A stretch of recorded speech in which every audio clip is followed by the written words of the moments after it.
Hey guys, Mr. Bowman here. So we are on to task 1 of the amusement ride practice internal, and I'm going to be going through all of task 1 in this video, and then task 2 and 3 will have their separate videos later on. So I've got the split screen going, I've got the graph, and I've got my OneNote where I'm going to be writing all my answers.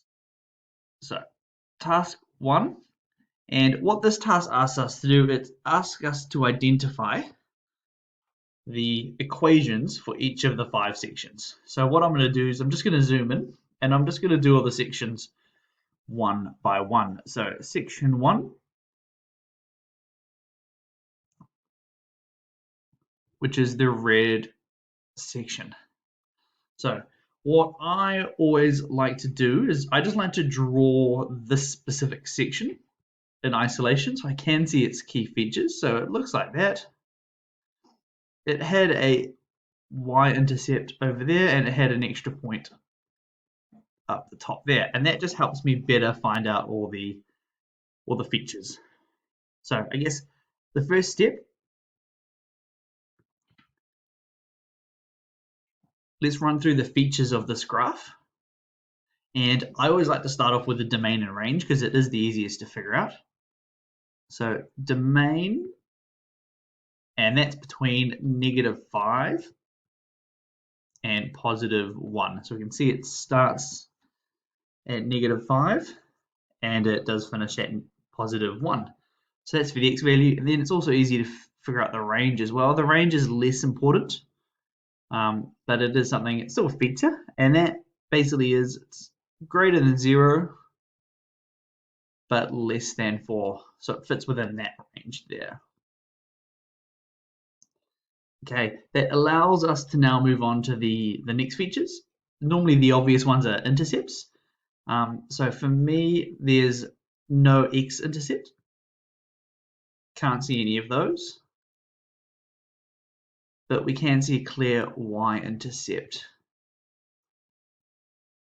at 1 or 0, 0,1. And that was that point there, which we labeled on our little drawing. So after that, the next feature is there does appear to be an asymptote going around just down there. So it does look like it never actually crosses or touches 0. And it doesn't look like that side's an asymptote because it does keep trending that way as well. So we're going to write a horizontal asymptote.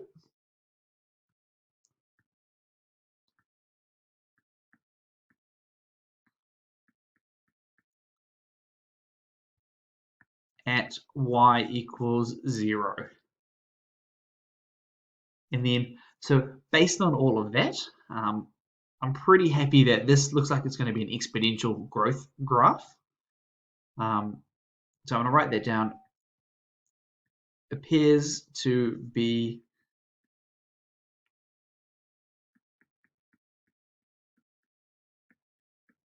exponential growth graph. And even though I was just kind of trying to state what graph I think it is, I've even put another feature that it is a growth graph, remembering that decay graphs, they do end up the other way. They do end up going down like that. So awesome. So we've done that. And then just remembering that an exponential graph normally has a y-intercept at 0,1, and that's how you can tell if it's moved up or down or left or right. And because it's still at 0,1, so because y-intercept still at 0,1, that suggests there's no up or down movement or no left or right movement. So no shift up / down or left - right. So that's good. That does make our formula a bit easier. So I'm going to change pen color for the formulas. I'll always try to do them in blue. So we've looked at the features. We now need to come up with a formula. So a generic formula for a exponential graph, y is equal a to the power of x plus B plus C. And the first thing to note, the B and the C value, that relates to the shift, how much it's moved up or down or left or right. And we've said here that there's 0 shift. So we can actually get rid of those. And that's because B was equal to 0 and C was equal to 0 as well. So all we've really got to do is figure out the A, or the base of this exponential graph. And we're going to use a coordinate to help us with that. And then just a reminder, we can't really use that reference point, 1, 0, but we can use our other point in our graph up there. So at that point, we know that x is equal to 1 and y is equal to 4. So we're going to substitute those two values into our equation. So 4 is equal to a to the power of 1, and a to the power of is just a. So we've now figured out what a is. So what that means is, therefore, our equation, or our model for section 1, or the red section, is y is equal to 4 to the power of x. But we do want to note that domain, that's been limited. That is only relevant for x values between -5 and +1. So that's our first section done. We've done all the features. Those features helped me make a decision as to what graph I think it is. And then I considered the features of the graph to come up with the equation. Okay, so it looks like we've done that first section. That's a red one. Let's move on to the blue section now. So we're looking at that blue section. And I'm going to switch back to the orange pen because we're going to get back to the task, or to the features. So section 2.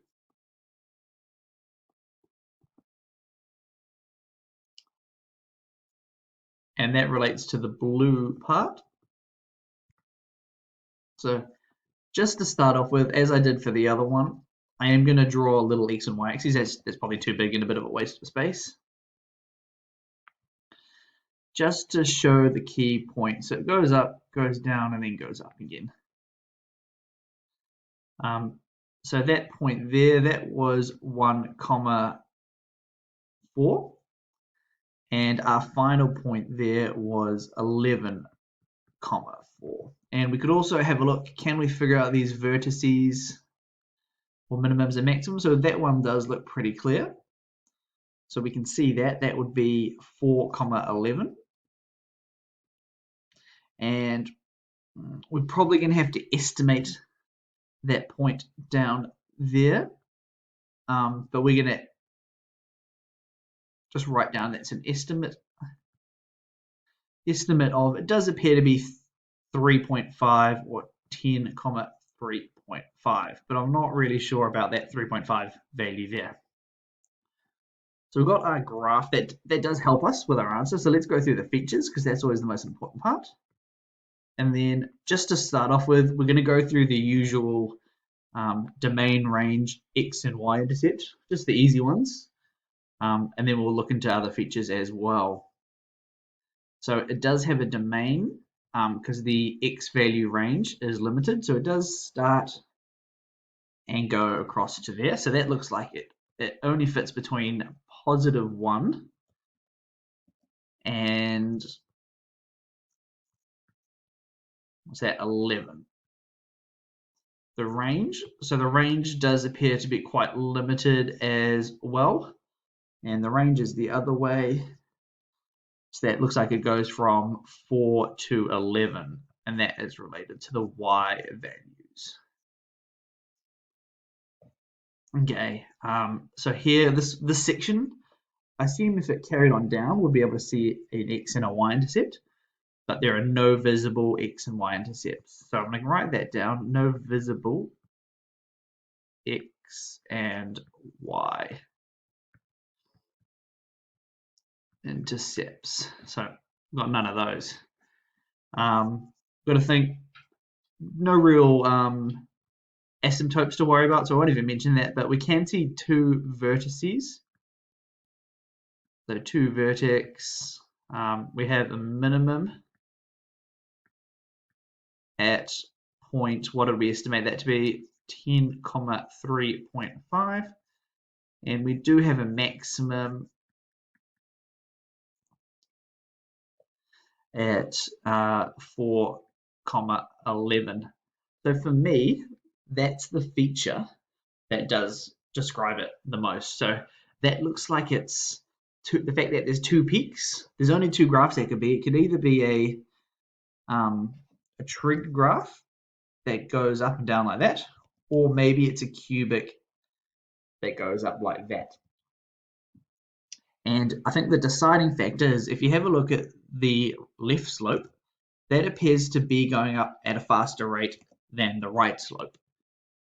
So that to me doesn't imply, there's no real symmetry to this, which suggests a cubic over a trig function. So no symmetry when comparing left and right slopes. And then because of that, cubic would be an appropriate model.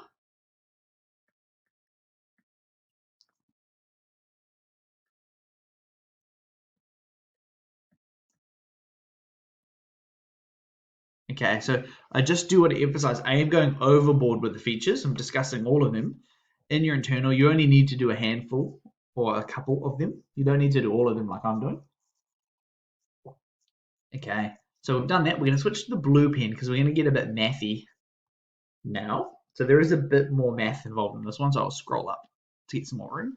So the cubic formula was this here.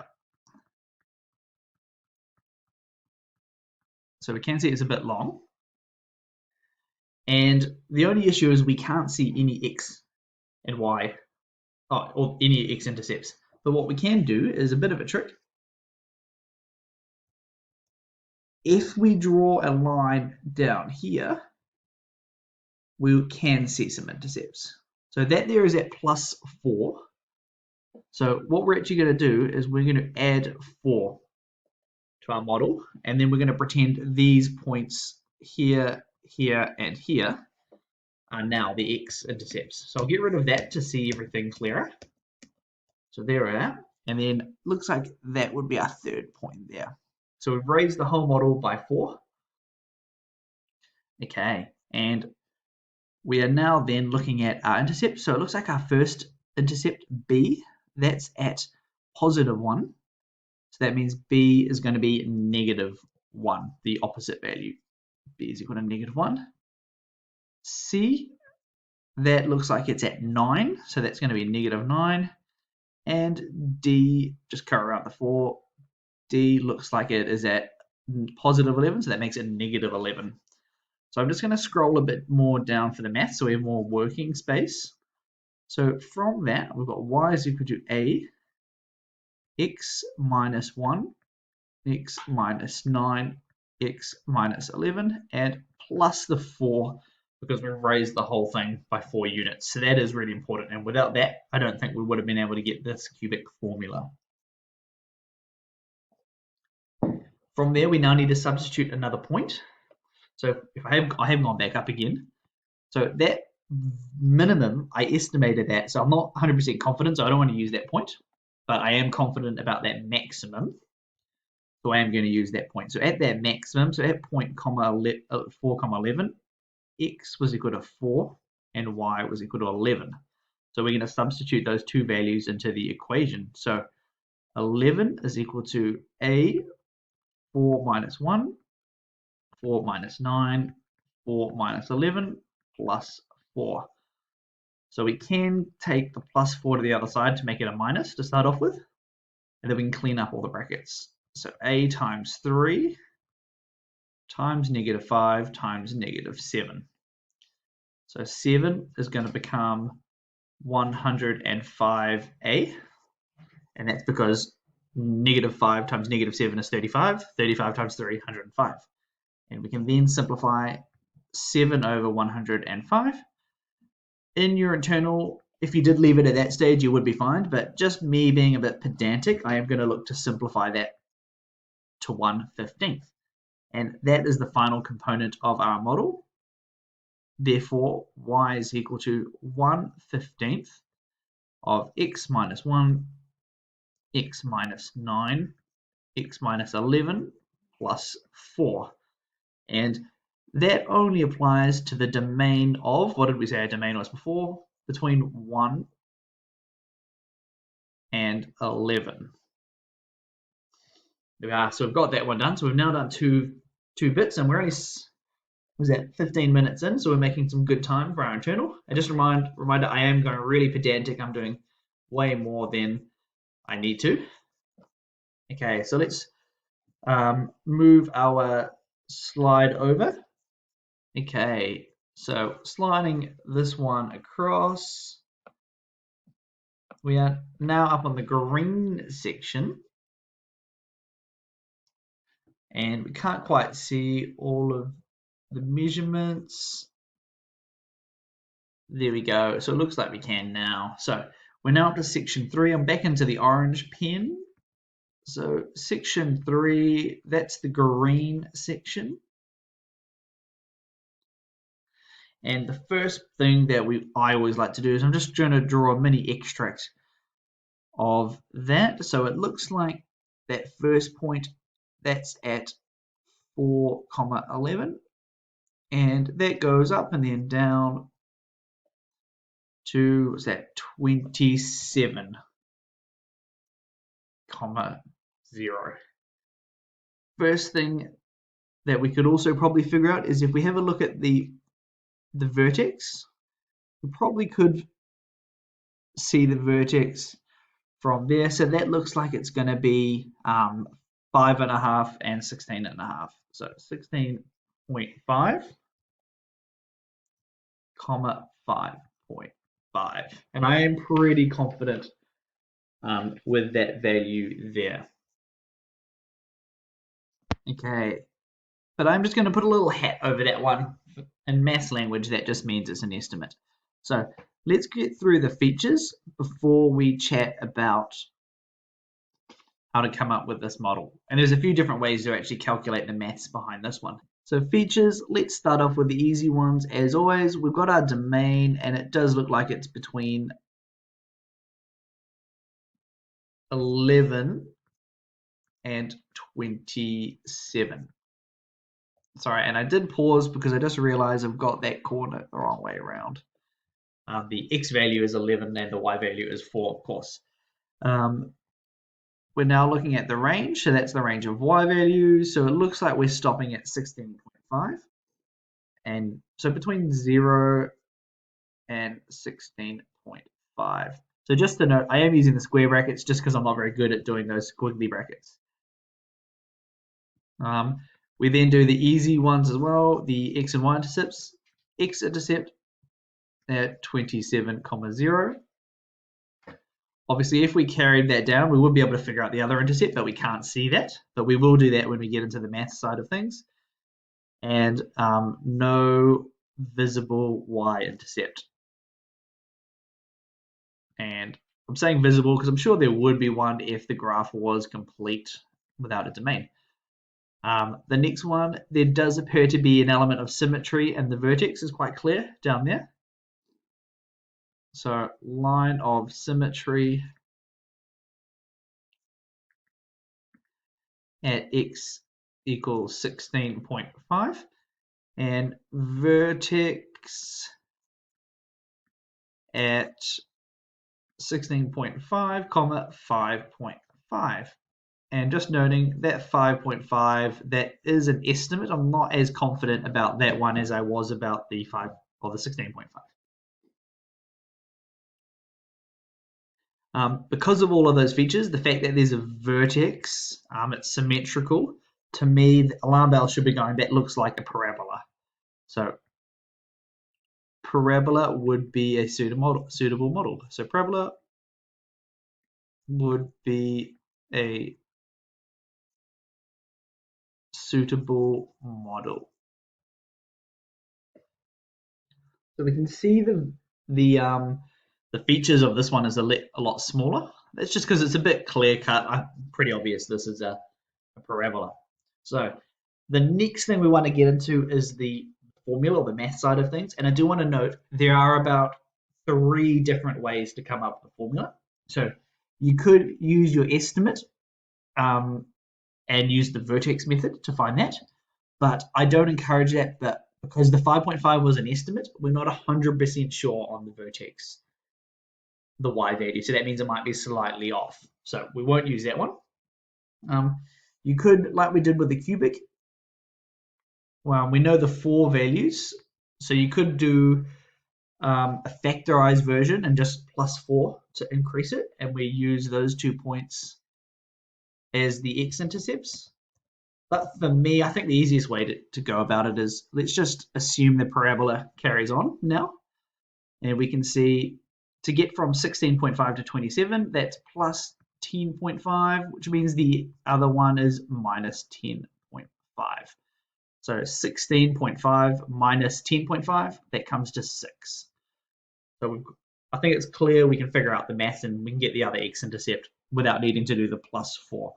But I do want to note there are tons of different answers, and no matter which way you come up with, you would get the correct answer if your math works out.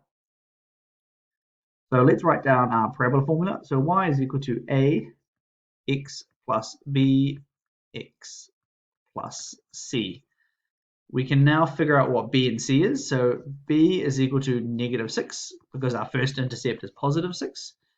And c is equal to negative 27 because that's our second x-intercept.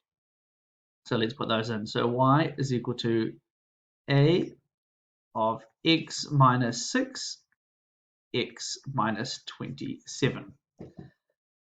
Okay, and the point we do know with certainty is that starting point. So we know that parabola does include 11, 4 at some point. So that means we have an x value of 11 and a y value of 4.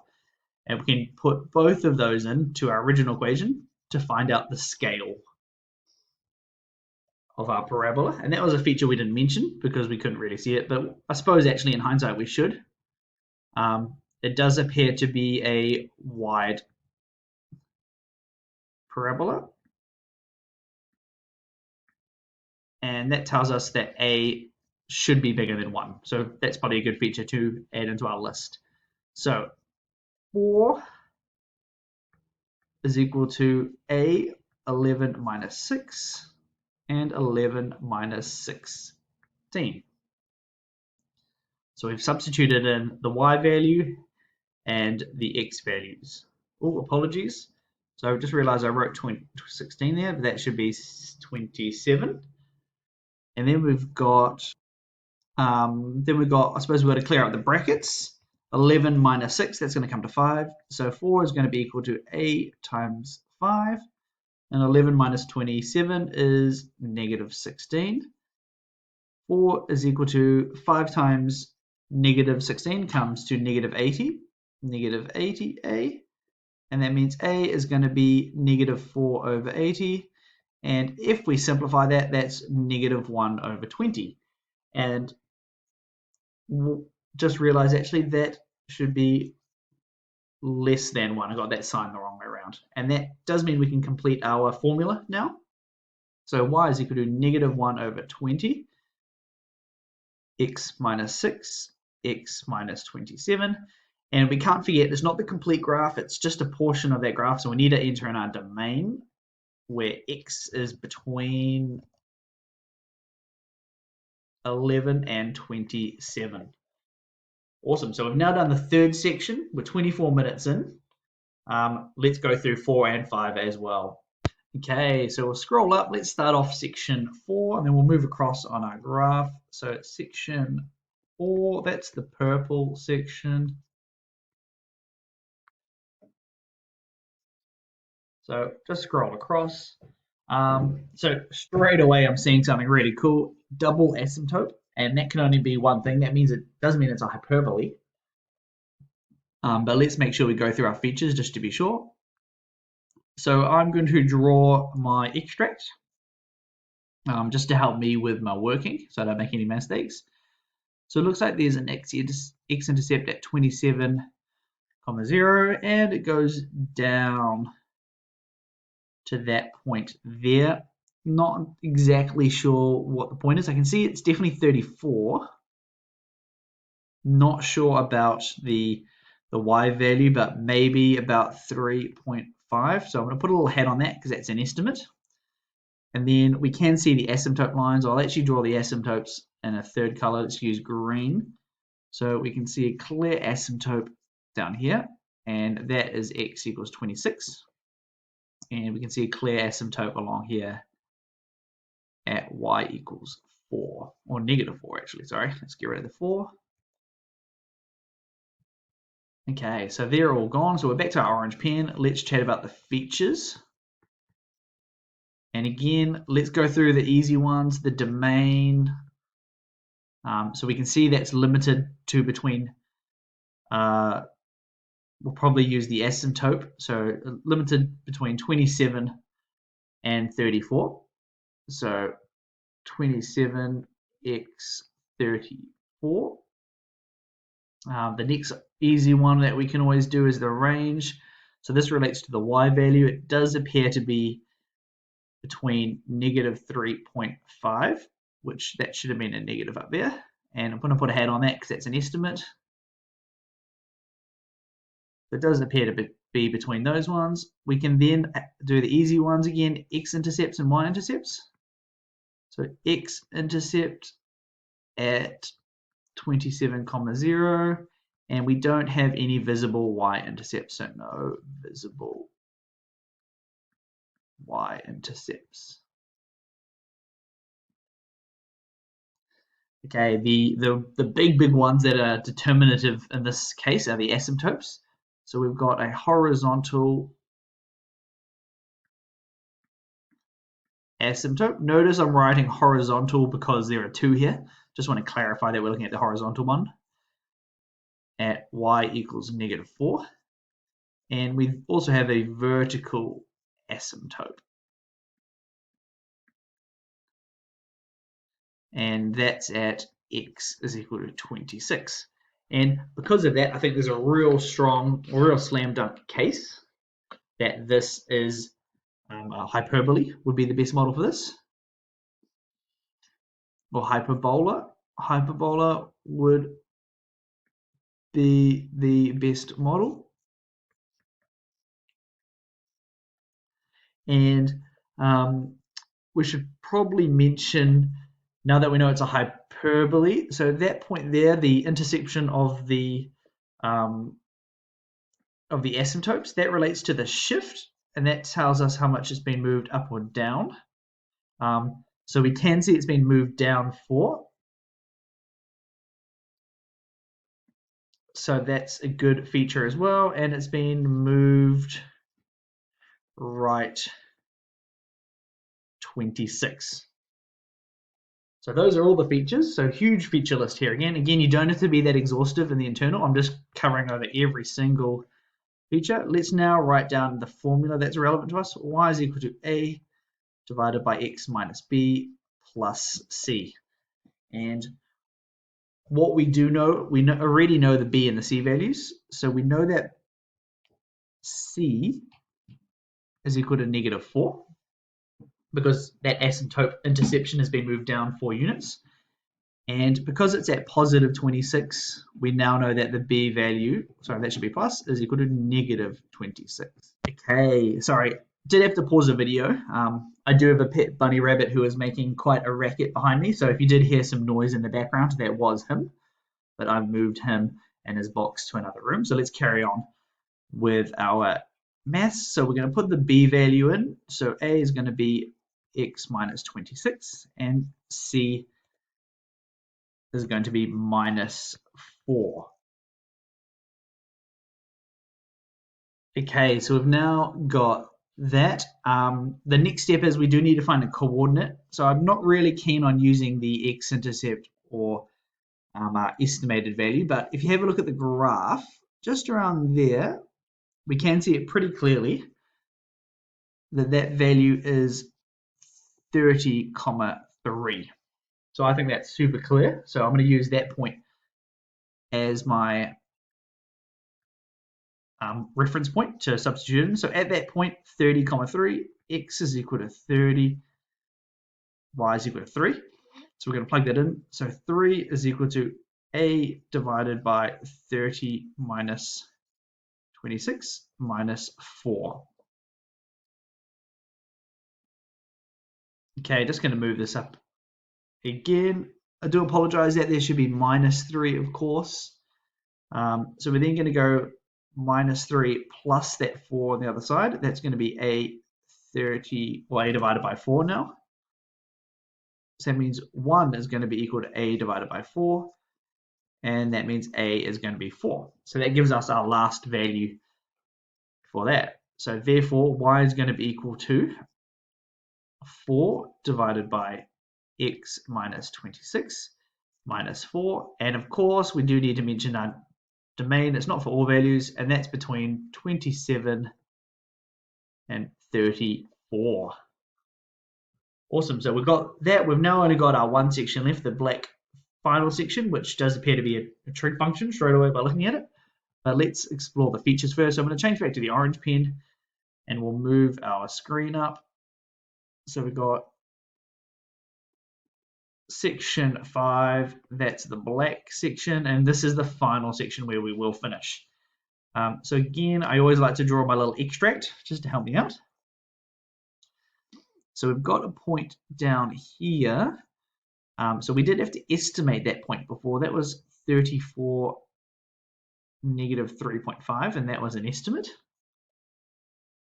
And it then goes down a heap, up, down, and up. And we do know that last point, that's very clear, 51, 0. And the interception is also pretty clear. So that's 39, 0. And this one here, that appears to be 40. Oh, apologies about the pen malfunction. 45, 0.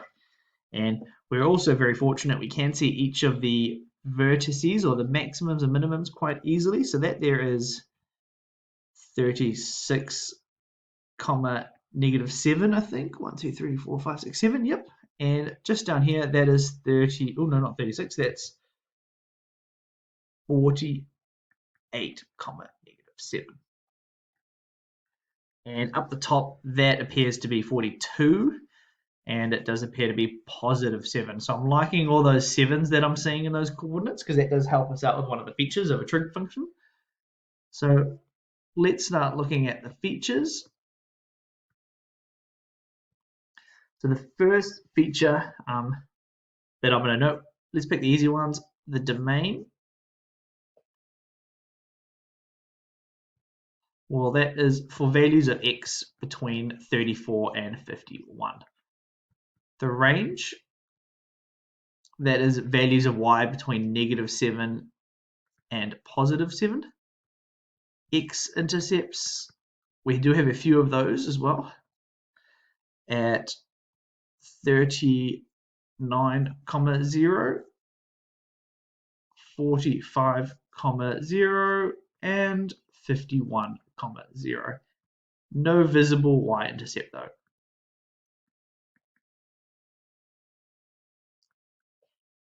So we've got all that done. And the thing I'm going to note straight away is it's a clear wave, which suggests a trig function. So I'm going to write that down. Clear wave shape suggesting a trig function. And I'm going to write cosine or sine. Not sure which one yet, but we'll get into that. Okay, and when you're thinking about trig, the other really big ones are, you need to think about the amplitude, the difference between the peak and the center. So that looks like it's 7. So amplitude of 7. We also need to think about how long it takes a full revolution. That's the period. So the full revolution starts at 39, it finishes at 51. So that has a period of 12. Also, just noting at that point when we're chatting about the 12, when I read through the assignment, I wasn't sure if we were in degrees or radians. So because we're dealing with nice whole numbers, I'm going to run with degrees, but do be really, really careful and make sure you know what you're dealing with, degrees or radians, but let's run with degrees for this example. And it doesn't appear to be moved up or down. No movement up or down. And we're not really sure if it's been moved left or right, but there does appear to be movement left or right.